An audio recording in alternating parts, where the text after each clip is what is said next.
Good morning, students. Welcome to our sixth session on Christopher Marlowe's play, The Tragical History of the Life and Death of Dr. Faustus. Right? So we are already into the sixth class and we have learned a lot of things. We have got to know about main theme. We know who is the central character, and we have also seen a few other elements. Right? Let's just briefly recap what has happened. So in the beginning, in the prologue, we know chorus actually came on the stage and told us what is the hamartia. I mean, what is the problem in, what is the flaw in Faustus's character? And chorus also hinted at the impending doom, right? It said how he is heaping God's wrath, and so the heaven will conspire his overthrow. That is what chorus told us.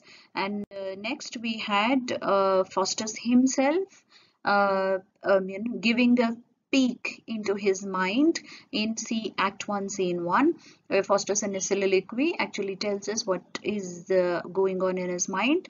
He also debates, tries to rationalize different kinds of knowledge available, but then he is not satisfied with whatever knowledge is available. They're limited, they're illiberal, they don't set him free, that these are the things he expresses. And then at the end he says it is only magic, it is only necromantic books that can actually give him the freedom, give him the omnipotent power that he wants, that give him the, make him emperor of the world. So that is what Faustus tells us.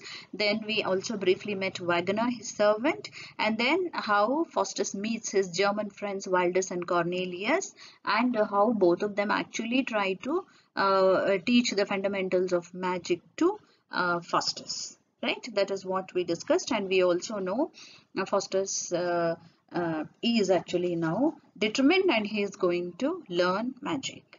Right? And in the next scene, we learned about in Act 1, Scene 2, we saw how two scholars come to meet Faustus, but they don't get to meet Faustus. They meet Wagner, who makes fun of them, who tries to imitate his master. But then the two scholars discuss how Faustus is on the way of hell, on the way of downfall, and how they should try to reclaim him through the rector, if possible. Right? They decide to tell the rector about Faustus's, the path that Faustus has chosen. Right? That is what happened in our previous classes. We learned about these things. So now in Act 1, now we have come to Act 1, Scene 3.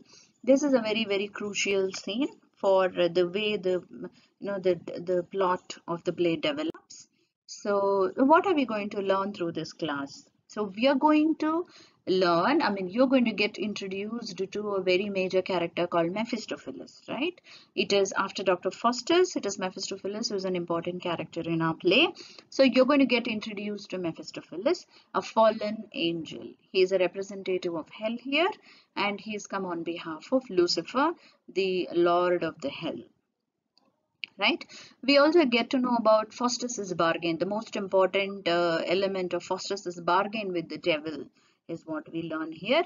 And through that, we also, in the process, we also again get to know about the hamartia, the tragic flaw, that fatal flaw that Faustus is suffering from. Right? And then we'll also see some of the satirical elements that are sprinkled in the play. So what do we hope to learn through this session today? We hope to learn, again, you already know it. Again, know a little bit about the theme of conflict between heaven and hell. Here, there's a clear picture of hell given through Mephistopheles' words. So that we'll get to know here. And then how supernatural elements come on stage. Remember, already good and evil angels had appeared on stage. This time we have Mephistopheles coming on the stage, right? And then we'll also get a little more understanding of Faustus's character. So this is what we learn this is what we hope to learn through this session today. Okay. So let's get into it now. So this scene happens in a grove. Imagine a grove. It's not Faustus's study. It's not a formalized setup. It's an open, wild grove. So the scene itself should actually make you sit on your, stand on your toes now, right? So it happens in a grove. Again, Faustus is talking to himself. It's a soliloquy again. Faustus is talking. So where Faustus is Actually, this is the first place where Faustus is trying to do some, actual magic. Let us assume with Valdus and Cornelius, he's learned some basics of magic. Maybe he has learned to conjure spirits. Now Faustus wants to try it firsthand. Right? Nobody is there on the stage. It is only Faustus. He is there. I mean, he is standing in a grove and he is trying to conjure some spirits. Right? So he says, important lines, then fear not, Faustus, but be resolute and try the uttermost magic can perform. Right? So he wants to do some magic. He is actually using a lot of Latin here. He's trying to conjure the spirits through Latin, and he actually tells himself that let's be resolute, let's be determined, let's not be scared, and let me try the uttermost magic. Let me try what magic can actually do, is what Faustus is setting out to do now. So what happens? So as soon as Faustus utters all these magical chants, our hero or our villain Mephistopheles enters the stage. Right? Now Mephistopheles enters the stage, but Mephistopheles is the servant of Lucifer, remember? And Lucifer is the lord of the hell. So Mephistopheles enters, but Mephistopheles is so ugly to see, is so terrifying that Faustus cannot withstand. Now Faustus says, I charge thee to return and change thy shape. Thou art too ugly to attend on me. Go and return an old Franciscan friar. That holy shape becomes a devil beast, devil best. Right? So what is Faustus telling? Use the use of satire here. You should observe the satire here.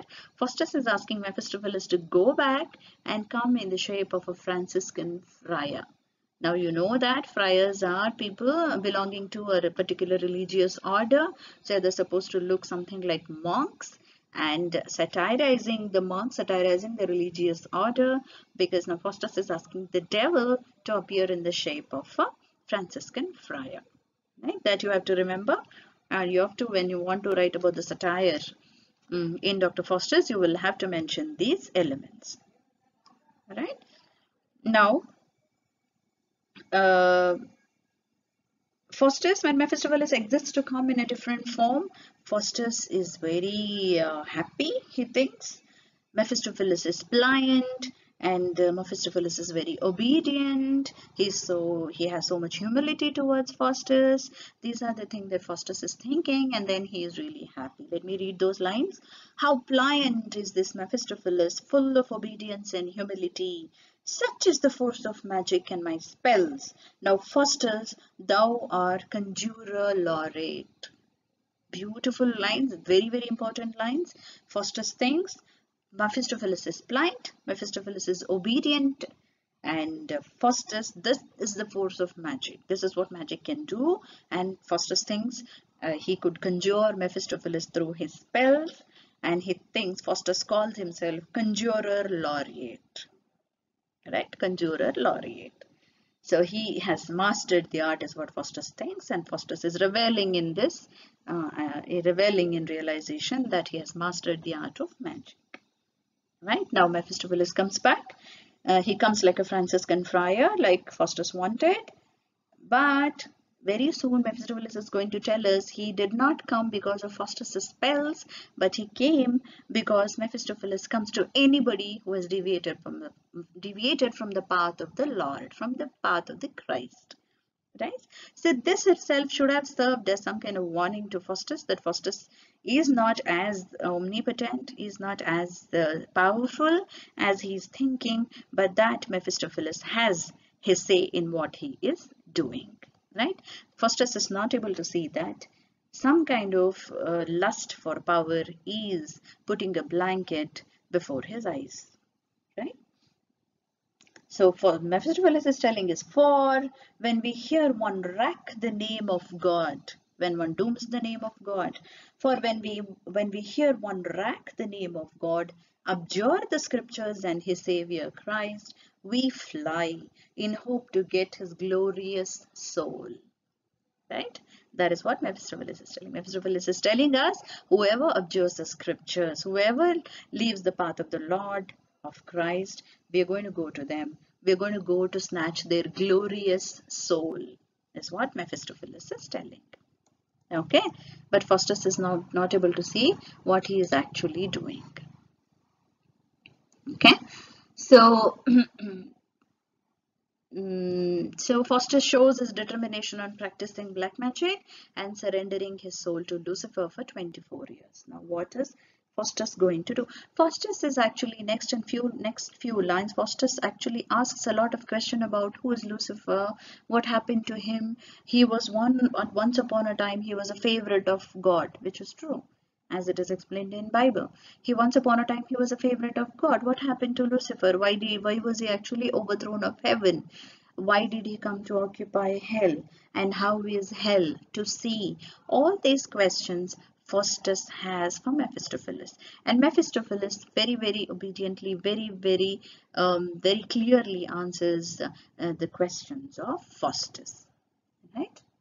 So he gives all the answers.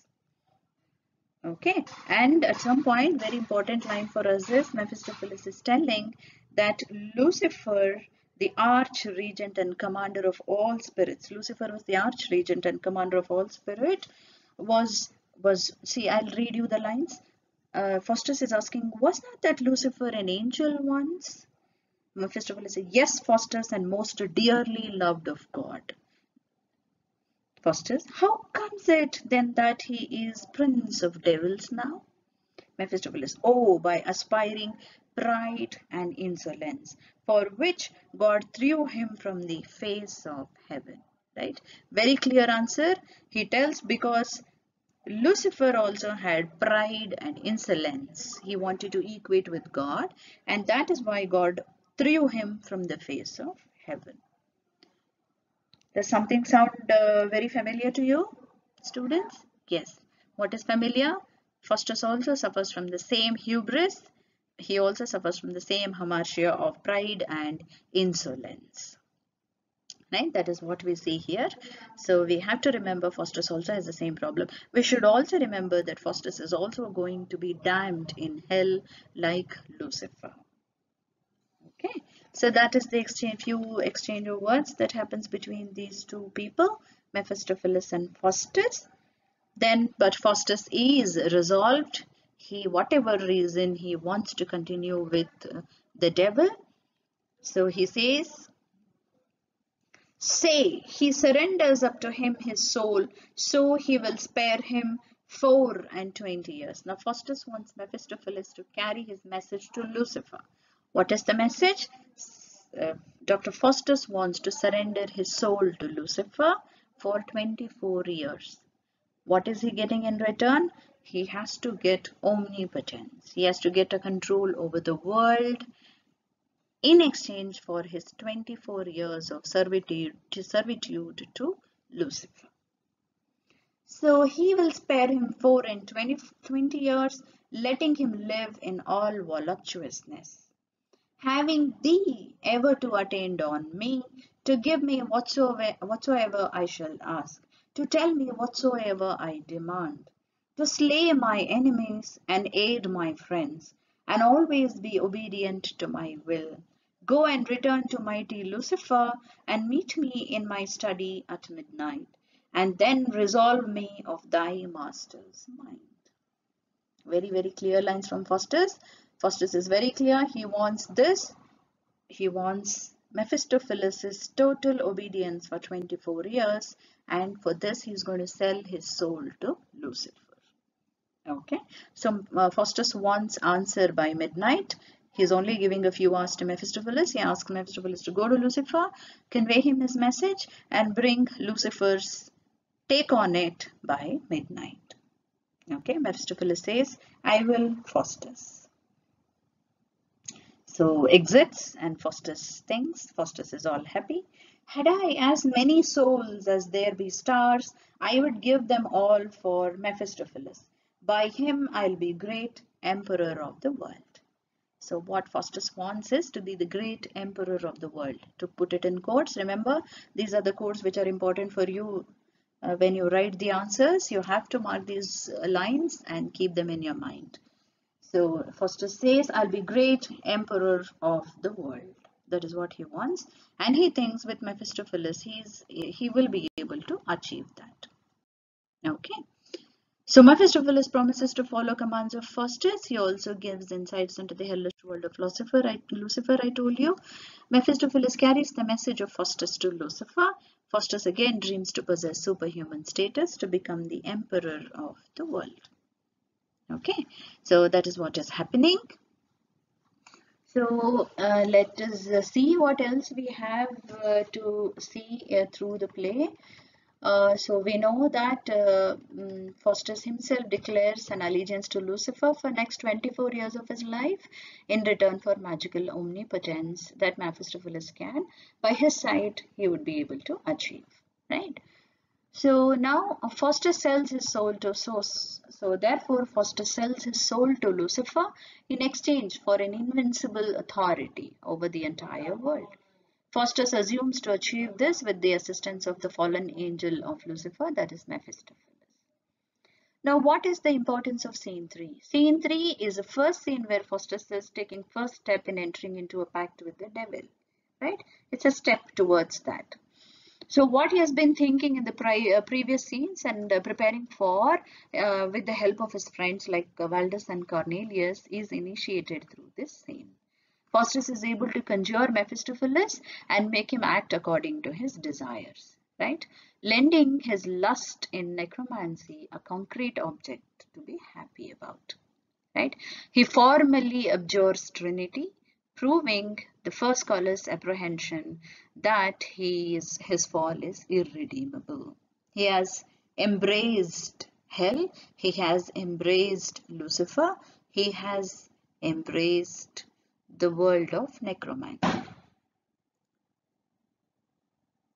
Faustus's joy of having conjured Mephistopheles is ironical because Mephistopheles himself explains how he appears before all people who deviates from the path of Christ and Trinity. I told you, Faustus is not able to see that Mephistopheles has come before him on his own, not because of his spells, right? That is one of the irony we have here. And Faustus's imagination that he is the conjurer laureate is proven false in the first instance itself, right? So, and then scene 3 is also important for in terms of the horrifying form in which Mephistopheles appears. He is a representative of hell, invokes a sense of terror in Faustus. Faustus should have taken a warning here, but he does not. He instead asks Mephistopheles to come in the shape of a Franciscan friar, right? I told you already, coming in the shape of Franciscan friar is also important because it's a kind of a satire on a religious order. And this theme, the small theme, is going to continue later in a scene where Pope appears, right? So this is where the English rejection of Roman Catholic Church, right, is what we see in his attack of friar. It's not a direct attack. He is asking a devil to come in the form of a friar, somewhere equating the devil with a friar, right? So that is where we see some kind of satire on this religious order of the Roman Catholic Church. Okay, these are all small themes that are actually running parallelly in the play. When we read, we need to understand all these things as well. Okay, so that is the end of Act 1, Scene 3. I hope you've got the gist of it. And let us continue in our classes, Act 1, Scene 4, if it's there, and see what happens as the play progresses. And we have to now see whether Mephistopheles comes with a positive answer to Faustus's request or he comes with a negative answer from Lucifer. Right? Let us see that in our next classes. And I hope you've understood it. And these are some of the questions that might be helpful for you to recap. So we'll end our class here. Okay. Thank you.